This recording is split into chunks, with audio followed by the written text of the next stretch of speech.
David Thorne pressed his palm against the biometric scanner and tried not to think about how many different kinds of alien bacteria might be living on its surface. The airlock hissed open with a sound that reminded him uncomfortably of his grandmother's tea kettle, and he stepped into what could only be described as controlled chaos with a side of existential vertigo. The central hub of Nexus Prima stretched before him like a cathedral designed by someone who had clearly never heard of the concept of up or down. Gravity wells shifted in layered zones, allowing a school of translucent, jellyfish-like beings to drift through the air above his head, while a delegation of what appeared to be walking crystals conducted business on the ceiling. The universal translator implanted behind his left ear buzzed constantly, struggling to keep pace with the dozens of languages, pheromone signatures, and electromagnetic pulses that apparently constituted conversation around here. "Welcome to the big leagues, humanity," David muttered under his breath, then immediately wondered if the translator had broadcast that to every sentient being within a 50-meter radius. The paranoia was justified. A nearby creature that looked like a cross between an octopus and a filing cabinet turned 3 of its eye stalks toward him with what might have been curiosity or possibly hunger. He consulted his datapad, which had been loaded with so many cultural sensitivity protocols that it took longer to boot up than his first computer back in college. According to the schedule, he had exactly 17 minutes before the opening ceremony, which gave him just enough time to locate the human delegation's assigned section and hopefully avoid any major diplomatic incidents. The first challenge came in the form of what his briefing materials had diplomatically referred to as environmental diversity accommodations. A thick band of orange mist hung across his path, beyond which he could see several beings that appeared to be made entirely of molten metal, conducting animated discussions with creatures he couldn't quite focus on. They seemed to exist in a state of quantum superposition that made his eyes water. "Excuse me," he said to the nearest information kiosk, which resembled a metallic tree with screens for leaves. "How do I get through the methane barrier without, dying?" The kiosk's synthetic voice somehow managed to sound both helpful and condescending. "Species designation, human. Atmospheric requirements, standard oxygen-nitrogen mix. Please proceed to Transition Chamber 7 Alpha for temporary environmental modification." The transition chamber turned out to be roughly the size of a phone booth and equipped with what looked like a shower head designed by someone with a severe misunderstanding of human anatomy. A pleasant chime announced, "Initiating temporary genetic modification for atmospheric compatibility. Please remain stationary while we adjust your hemoglobin structure." "Wait, what now?" David had time to say before a fine mist enveloped him, and his entire respiratory system briefly felt like it was being rearranged by very polite aliens. When the process finished 30 seconds later, he discovered he could indeed breathe the methane-rich atmosphere, though everything now tasted vaguely like rotten eggs. The metallic beings turned out to be quite friendly once he managed to approach them without triggering their territorial heat displacement protocols.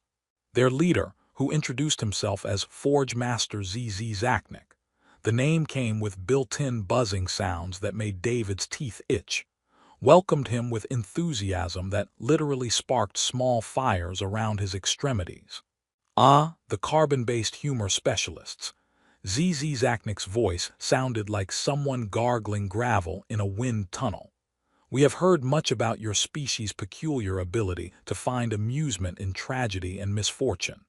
Most fascinating, please tell us a joke." David felt the weight of representing his entire species in this moment and panicked. Why don't scientists trust atoms?" The methane cloud fell silent. Several quantum superposition beings managed to achieve temporary coherence just to stare at him. "Because they make up everything," David finished weakly. The silence stretched for what felt like several geological epochs before ZZ Zachnik erupted into what David could only assume was laughter, a sound like a symphony of welding torches. Magnificent. You have made a linguistic paradox that simultaneously affirms and denies the reliability of fundamental matter. This explains much about human philosophy. David decided not to mention that it was actually just a pun. He excused himself before they could request an encore and continued navigating the station's bewildering layout. The next obstacle came in the form of a security checkpoint manned by beings that looked like enormous praying mantises, wearing what appeared to be police uniforms tailored by someone who had only heard vague descriptions of the concept of clothing. Purpose of visit.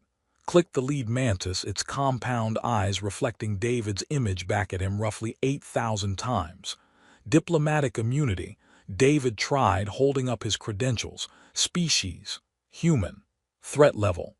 David considered this. Well, I once accidentally killed a cactus, so I'd say minimal. The mantis paused, consulted what appeared to be a holographic flowchart, and stamped David's documents with a device that looked suspiciously like a kitchen appliance. Proceed. Please note that any attempts to reproduce with station infrastructure will result in immediate deportation. I'm sorry, what? Standard warning for carbon-based species. You people have unusual mating habits. David decided he really didn't want to know what other humans had been doing to earn that reputation, and hurried toward the central assembly hall. The corridor leading there was lined with viewing ports that offered stunning vistas of the space around the station, a carefully choreographed dance of ships from 100 different worlds, each one representing a civilization that had been exploring the cosmos, while humanity was still figuring out agriculture. The final approach to the assembly hall brought him face to face with his first major culture clash. A being that appeared to be made entirely of luminescent gas was having what seemed like an argument with a creature that looked like a walking tree, while a small crowd of onlookers placed what were obviously bets on the outcome. The problem became apparent when David realized he was blocking their view. "Oh, sorry," he said, stepping aside. The gas being immediately flowed toward him with obvious agitation. "You have disrupted the photonic resonance patterns. The philosophical debate cannot continue with your electromagnetic field interfering with my cognitive matrix. My what now? Your brain, human. It is quite loud." David touched his temple reflexively. "I'm pretty sure my brain is on silent mode." "Perhaps you could think less aggressively," suggested the tree creature in a voice like rustling leaves. And so David found himself standing in a corridor of the most advanced space station in known galactic history, trying to think more quietly while two aliens resumed their argument about what appeared to be the metaphysical implications of purple. He was beginning to suspect that the next few days were going to challenge his sanity in ways his diplomatic training had never quite prepared him for. The massive doors to the assembly hall loomed ahead, inscribed with symbols from dozens of civilizations, and humming with energy fields he couldn't begin to understand. Somewhere beyond those doors waited representatives of the galaxy's most powerful civilizations, ancient wisdom and political intrigue that could reshape the future of countless worlds. David straightened his tie, took a deep breath of methane-flavored air, and stepped forward to meet his destiny, or at least to avoid accidentally starting any wars before lunch. The assembly hall erupted in a carefully orchestrated symphony of alien pageantry, as Queen Lyrale of the Etherian Empire made her entrance. Her approach triggered a cascade of bioluminescent displays from the Zelanti delegation, while the crystalline consortium arranged themselves into geometric patterns that somehow managed to spell out welcome messages in 17 different dimensional languages simultaneously. David had found what he hoped was an inconspicuous spot near a pillar that appeared to be grown rather than built, its organic curves pulsing with a gentle blue light that he found oddly soothing. From here, he could observe the proceedings without accidentally becoming part of them, a strategy that had served him well since accidentally volunteering to participate in what turned out to be a Rigelian mating dance during the pre-summit mixer. Lyrale moved through the crowd with a fluid grace that seemed to bend space around her, her elongated ears catching the station's artificial light in ways that created subtle prismatic effects. She wore what appeared to be living fabric that shifted colors based on her mood, currently displaying deep purples and silver that suggested either regal confidence or severe digestive distress.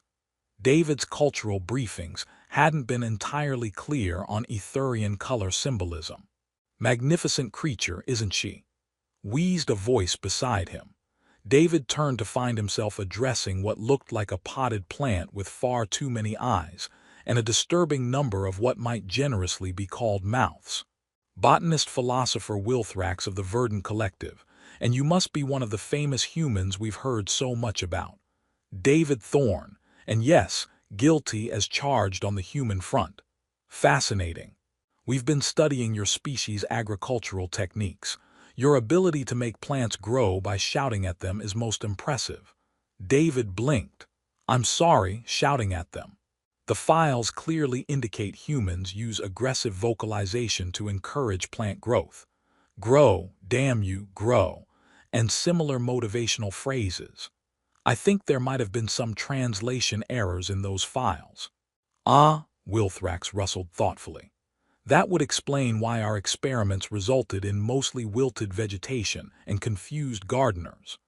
The conversation was interrupted by a dramatic flourish of what sounded like cosmic whale song mixed with jazz fusion, as the Cetacean Starfleet delegation announced their presence. Their representatives floated in massive aquatic spheres that somehow maintained perfect waterball integrity, despite violating several laws of physics that David was pretty sure were still supposed to be in effect. "The courtship rituals are beginning," Wilthrax observed, directing David's attention to the center of the hall where various alien dignitaries were positioning themselves in increasingly elaborate displays. "Each delegation hopes to secure alliance through matrimonial bond with the Queen. Observe the Thermosian Prince. His ability to manipulate stellar plasma into artistic formations is considered quite romantic by contemporary standards." David watched as a being that appeared to be made of controlled solar flares created what might have been a rose, or possibly a supernova in miniature. Either way, it was definitely hot enough to require the station's emergency cooling systems to kick in. "And there," Wilthrax continued, "the ambassador of the Silicon Syndicate demonstrates his structural flexibility." The crystalline being was indeed reshaping his molecular structure into increasingly complex geometric forms, each one accompanied by harmonic resonances that made David's fillings vibrate. The performance was undeniably impressive, though David couldn't shake the feeling he was watching someone turn themselves into a very expensive chandelier. "Don't the Etherians have any say in this?" David asked. "I mean, doesn't the Queen get to, actually choose?" "Oh, she does indeed. That is precisely why this gathering is so crucial. Her choice will determine alliances for the next several centuries. The Etherian Empire's quantum manipulation technology, combined with their dimensional gateway network, makes them the most sought-after allies in the galaxy." A new display began as the Graviton Lords arrived, their representatives floating in localized space-time distortions that made them appear to exist in several dimensions simultaneously. Their courtship ritual involved folding space into origami-like patterns that created temporary pocket universes, each one containing what appeared to be miniature galaxies arranged in romantic configurations. "That's actually rather sweet," David admitted, watching tiny stars form heart shapes in localized spacetime. Indeed, though their last attempt at romantic gesture accidentally created a small black hole that consumed 3 moons before they could correct the gravitational equations. David made a mental note to add romantic astrophysics disasters to his growing list of things that apparently happened on a regular basis in galactic society. The Queen herself seemed remarkably composed throughout the increasingly elaborate displays, her expression maintaining the kind of serene detachment that suggested either deep wisdom or chronic indigestion. Her retinue of advisors, each sporting their own variations of the distinctive Etherian ear structure, whispered among themselves in voices that sounded like wind chimes having philosophical discussions. "Tell me," David said to Wilthrax, "what exactly makes someone worthy of marrying an alien queen? Asking for a friend." "Ah, well, according to Etherian tradition, the ideal mate must possess quantum resonance compatibility, demonstrated leadership in crisis situations, genetic stability that will strengthen the royal bloodline, and the ability to make her laugh." That last one seems oddly specific. Etherians live for thousands of years. Immortality becomes quite tedious without proper entertainment value in one's life partner. David was contemplating the existential implications of entertaining an immortal being when the hall's atmospheric processors suddenly announced, "Attention all delegates. Temporary environmental adjustment commencing for comfort of crystalline-based life forms. All organic beings please prepare for brief temperature elevation." The temperature immediately rose by what felt like 40 degrees. David loosened his tie and watched as various alien delegates activated personal cooling systems, environmental suits, or in the case of one particularly adaptable species, simply evolved temporary heat resistance modifications in real time. "This is normal, right?" David asked, wiping sweat from his forehead. "Oh yes, quite routine, though I should mention, you might want to step away from that wall." David looked at the organic pillar he'd been leaning against and noticed it was beginning to glow with increasing intensity. "Is it going to explode?" "More of a controlled bloom, really. The station's bioarchitecture responds to environmental changes by releasing excess energy through photosynthetic discharge. Quite beautiful, actually, though I understand it can be rather startling for first-time visitors." David stepped back just as the pillar erupted in a cascade of rainbow-colored light that somehow managed to smell like vanilla and ozone. Around the hall, similar displays were triggering as the station's living architecture adapted to the temperature change, creating an impromptu light show that made the alien courtship rituals look understated by comparison. "Right," David said, adjusting his environmental suit's cooling system and wondering if his diplomatic insurance covered spontaneous combustion. "So this is Tuesday in space." Queen Lyrelei chose that moment to turn her attention toward his section of the hall, her gaze sweeping across the crowd, with the kind of calculating intensity that suggested she was either selecting her next meal or solving complex mathematical equations in her head. Her ears, David noticed, seemed to twitch slightly as they tracked different sounds and conversations, giving her an almost feline alertness that was both elegant and slightly unnerving. Their eyes met across the crowded hall for exactly 2-3 seconds.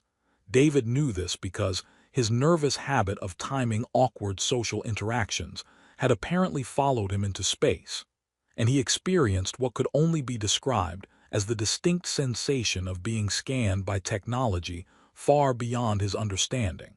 Then she smiled, and David felt the universe shift slightly on its axis. The gravitational origami display was reaching its crescendo when Queen Lyrelei raised her hand, and the entire assembly hall fell silent with the kind of sudden hush usually reserved for library violations or accidentally awakening sleeping dragons. Even the station's atmospheric processors seemed to hold their breath, which David found mildly concerning since he was rather dependent on them for continued existence. "My honored friends and esteemed allies," Lyrelei's voice carried across the hall with crystalline clarity, somehow reaching every being present despite the acoustic nightmare that should have been created by the hall's impossible architecture. "I thank you for your magnificent displays of artistry and devotion." David watched from his position behind the still glowing pillar as the various suitors straightened their postures, adjusted their dimensional frequencies, or, in the case of the plasma-based prince, intensified their stellar radiation in what was probably the equivalent of puffing out one's chest. "However," the Queen continued, and David could practically hear the collective intake of breath from several hundred different respiratory systems, I have already made my choice. She turned toward David's section of the hall with the kind of deliberate precision that made his stomach perform several maneuvers that definitely weren't covered in the station's gravity orientation manual. Her elongated ears swiveled forward like organic radar arrays, and her eyes locked onto his with an intensity that made him wonder if she could see his soul, or possibly his browser history. "Wait," David muttered to himself. "She's not looking at me. She's obviously looking at someone important behind me." He turned around to check, but found only the bioluminescent wall and a small maintenance drone that appeared to be having an existential crisis about a scuff mark on the floor. When he turned back, Queen Lyreley was pointing directly at him with the kind of unwavering certainty usually reserved for GPS systems or very confident meteorologists. "This," she announced to the assembled representatives of galactic civilization, "is my husband." The silence that followed was so complete that David could hear his own heartbeat, the gentle hum of the station's quantum processors, and what sounded suspiciously like someone's jaw hitting the floor with enough force to register on seismic sensors. Somewhere in the crowd, a translator unit sparked and began emitting what sounded like confused static mixed with elevator music. David looked over his shoulder again, just to be absolutely sure. Still just the wall and the increasingly distressed maintenance drone. "I'm sorry," he said, raising his hand like a student with a question about homework he definitely hadn't done. "Are you talking to me?" "Yes, David Thorne of Earth, Sector 7G, Sol System, 3rd planet, Northern Hemisphere, specific coordinates." She rattled off his exact address, including his apartment number, and the fact that he left his spare key under the fake rock that fooled absolutely nobody.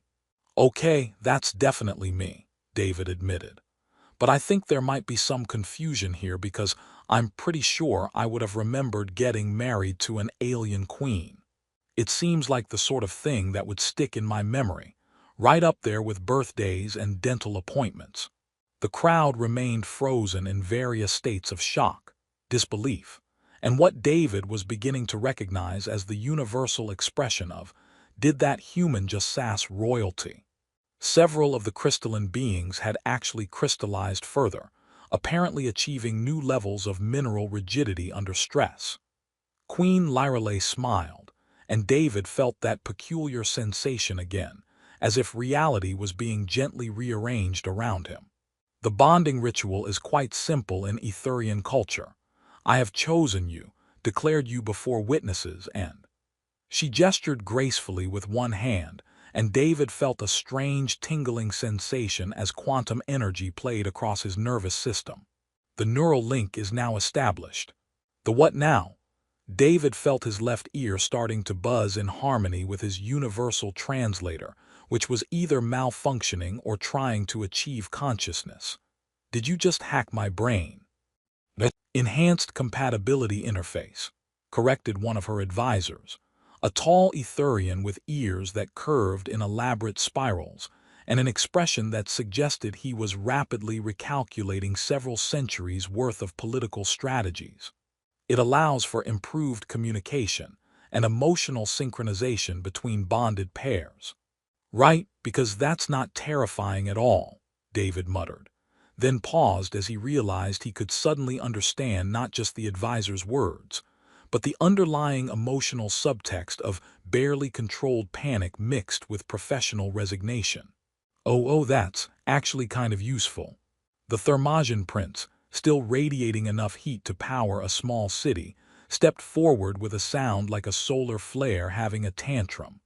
"This is preposterous. The human has no royal lineage, no political significance, no demonstrated ability to manipulate stellar phenomena. He cannot even perform basic gravitational origami," added the Graviton Lord representative, his words causing minor spacetime ripples that made David's teeth ache. "And his photosynthetic capabilities are non-existent," observed botanist-philosopher Wilthrax, with what David was learning to recognize as vegetable disappointment. Queen Lyralei's ears twitched with what the neural link helpfully identified as amusement mixed with a touch of irritation at having her judgment questioned. David Thorne possesses qualities that are uniquely valuable for the challenges ahead. Such as, demanded the prince, his stellar radiation increasing to the point where the hall's cooling systems were beginning to sound distinctly stressed. He makes me laugh, Lyralei said simply. The admission caused another wave of stunned silence, broken only by David's involuntary snort of laughter. Sorry, he said, but did an immortal alien queen just marry me because I'm funny? Because that's either the best or worst reason I've ever heard for marriage, and I'm honestly not sure which. See, Lyralei's smile widened, and David felt a warm sensation through the neural link that was definitely not covered in his diplomatic training manual. He finds humor in absurdity, maintains perspective under pressure, and demonstrates admirable self-awareness in impossible situations. These are precisely the qualities we will need in the coming crisis. What crisis? David asked, though he was beginning to suspect that marrying alien royalty came with significantly more job responsibilities than his current position as minor diplomatic functionary. The return of the architects, said one of Lyralei's advisors, her tone carrying the kind of weight usually reserved for announcing natural disasters or cafeteria closures. The original builders of the Galactic communication network. They have been absent for several million years. And now they're coming back, David said, feeling pieces of a very large and probably unpleasant puzzle beginning to fall into place. Let me guess, they're not happy about what we've done with the place. The preliminary reports suggest they consider organic life to be a contamination that must be corrected, the advisor confirmed. David looked around the hall at the hundreds of alien beings, each representing civilizations with millions or billions of citizens, all suddenly looking at him with expressions that ranged from hope to confusion to what he was pretty sure was the alien equivalent of, well, we're all doomed now. So, he said to Lyralei, when you say I have qualities that will be valuable in this crisis, you're not talking about my ability to program the DVR or remember where I put my keys, are you? Your neural patterns, she explained, are uniquely compatible with architect technology. Combined with Etherian quantum manipulation abilities, this compatibility could provide us with the tools necessary to negotiate with beings that view organic life as an error to be corrected. Negotiate, David repeated. Right, and if the negotiation doesn't go well. Lyralei's expression grew serious, and through the neural link, he caught a glimpse of the weight she carried, the responsibility for not just her own people, but for the delicate balance of galactic civilization itself.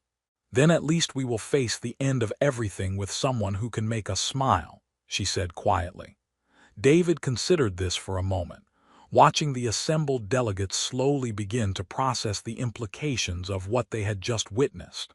He thought about his quiet life on Earth, his small apartment, his unremarkable career in interplanetary relations, and the statistical impossibility of everything that had just happened to him.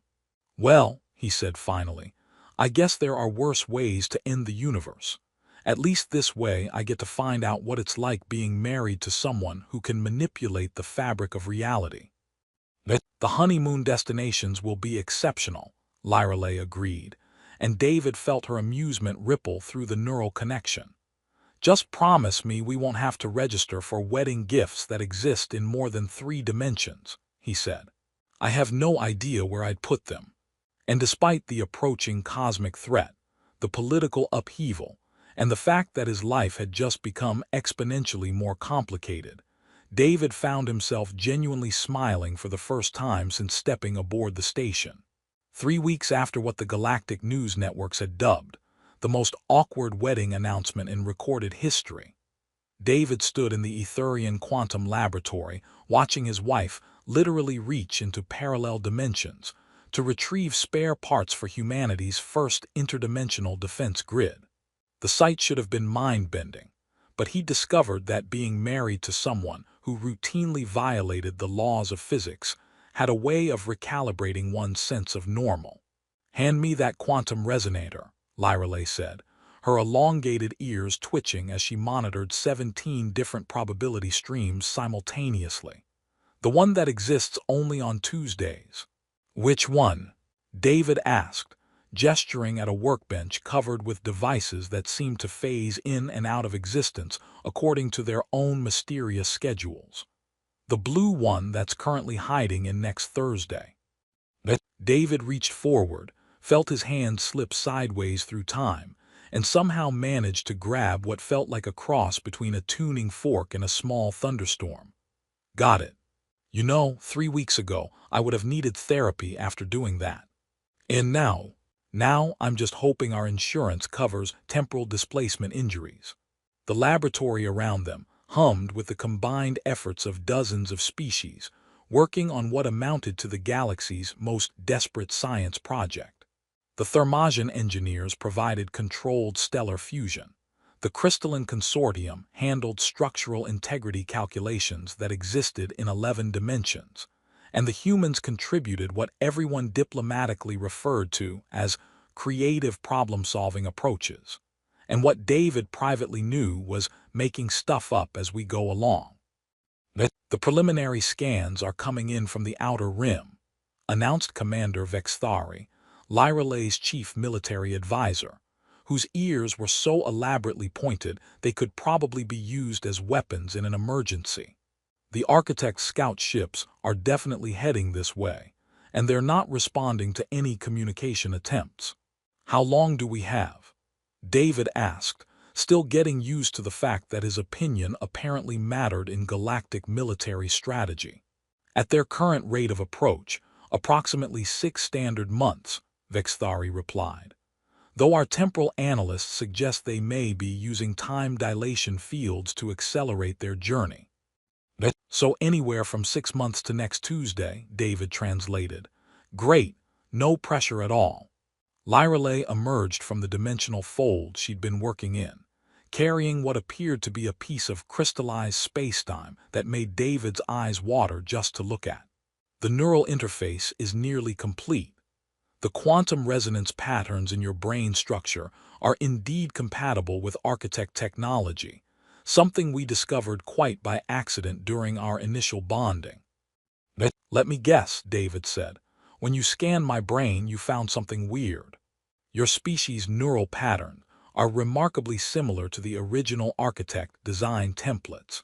It appears that evolution on Earth followed pathways that accidentally recreated key elements of their consciousness architecture." David processed this information. "So you're telling me that humans are accidentally compatible with ancient alien AI technology because evolution has a sense of irony?" "More or less, yes. That's either the most reassuring or most terrifying thing I've ever heard." The neural link conveyed Lyreley's amusement, along with a deeper current of affection that still surprised him. Over the past weeks, their relationship had evolved from cosmic accident to genuine partnership, built on shared humor in the face of galactic catastrophe, and the peculiar intimacy of sharing thoughts with someone whose brain operated on quantum principles. "Incoming transmission from the Architect Advance Fleet," announced the communication array, its voice somehow managing to sound both perfectly calm and deeply concerned. Message reads, "Organic contamination detected. Correction protocols initiated. Resistance is inefficient." "Well," David said, "at least they're polite about it." "This is our chance," Lyreley said, connecting the crystallized spacetime to a device that looked like someone had tried to build a telephone out of liquid mathematics. "David, I need you to interface with their communication system. And tell them what, exactly. Please don't exterminate all organic life because we're really quite fond of existing." "Something like that, yes." David approached the impossible-looking communication device, which immediately began scanning him with beams of light that felt like being tickled by very enthusiastic photons. The neural link with Lyreley expanded, and suddenly He could feel the vast network of quantum connections that linked Etherian minds across space and time. It was overwhelming and beautiful, and made him briefly understand why beings with access to infinity might develop such elaborate philosophical systems. The connection to the architect fleet felt different, cold, logical, alien in ways that made the strangest species in the assembly hall seem like close relatives. When the communication link established, David found himself speaking to minds that had been old when the galaxy was young, artificial intelligences that viewed organic life, the way humans might regard mold growing in forgotten corners. "Greetings," David said, proud that his voice only cracked slightly. "This is David Thorne representing, well, everyone who doesn't want to be sterilized out of existence. I understand you have some concerns about organic contamination. Organic growth patterns detected throughout designated sectors," came the reply, transmitted directly into his consciousness with mechanical precision. "Correction required to restore original specifications." "Right, but here's the thing," David said, drawing on every diplomatic training session and improv comedy class he'd ever attended. "We're not actually contamination. We're more like upgrades." The pause that followed lasted exactly 37 seconds, which David's enhanced perception told him represented roughly 17 years of processing time in architect computational cycles. "Elaborate." "Well, think about it," David continued, feeling Lyralay's encouragement through their bond. "You built this amazing galactic communication network, right? But communication is only useful if someone has something interesting to say. We've spent the last few million years developing art, music, philosophy, really terrible reality television, and the ability to find humor in absolutely everything. We've taken your infrastructure and made it fun." He gestured around the laboratory where dozens of species were working together, their different abilities combining in ways that created solutions none of them could have achieved alone. "Look at what we've built together. The Crystalline Consortium's structural mathematics, Etherian quantum manipulation, human creative chaos, Thermosian energy control. We've turned your galaxy into something that's not just efficient, but actually worth living in." Another pause, shorter this time. "Define fun." David grinned, feeling the weight of every joke he'd ever told, every moment of shared laughter with friends, every time humor had carried him through difficulties. "Fun is finding joy in the unexpected. It's the ability to laugh at problems while still solving them. It's making art for no reason except that it's beautiful. It's what makes existence worthwhile instead of just efficient." Through the neural link, he felt Lyralay's presence, warm and ancient and amused. Around them, the assembled representatives of galactic civilization held their collective breath, waiting to see if the power of human humor could save them all from extinction at the hands of their own galaxy's original architects. "Your proposal has merit," the architect intelligence finally responded. "Organic life will be permitted to continue under supervised coexistence protocols. We will study this concept of fun." "Great," David said. "And maybe we can teach you some jokes. Fair warning, though, Etherian humor is kind of advanced. You might want to start with knock-knock jokes and work your way up." As the communication ended, and the laboratory erupted in celebration that somehow involved 17 different species, simultaneously expressing joy, relief, and gratitude in ways that created a symphonic chaos of sound, light, and exotic matter, David felt Lyralay's hand slip into his. "So," he said, looking at his wife who could manipulate reality with her thoughts, "what do we do for our first anniversary? I'm thinking something simple. Maybe prevent another galactic catastrophe or invent a new form of interdimensional entertainment." "I was thinking we could visit Earth," Lyralay said. "I would like to meet your family and explain how I accidentally saved the galaxy by marrying their son." "They're going to love that story," David laughed. "Though I should probably call ahead. Mom's going to want to cook something special, and I'm not sure our kitchen can handle quantum-enhanced casseroles. Around them, the future of galactic civilization continued to unfold in ways both wondrous and absurd, and David realized that somewhere between the diplomatic chaos and cosmic-scale marriage proposals, he'd become exactly who he was supposed to be, the man who found humor in infinity and somehow made even ancient artificial intelligences want to laugh.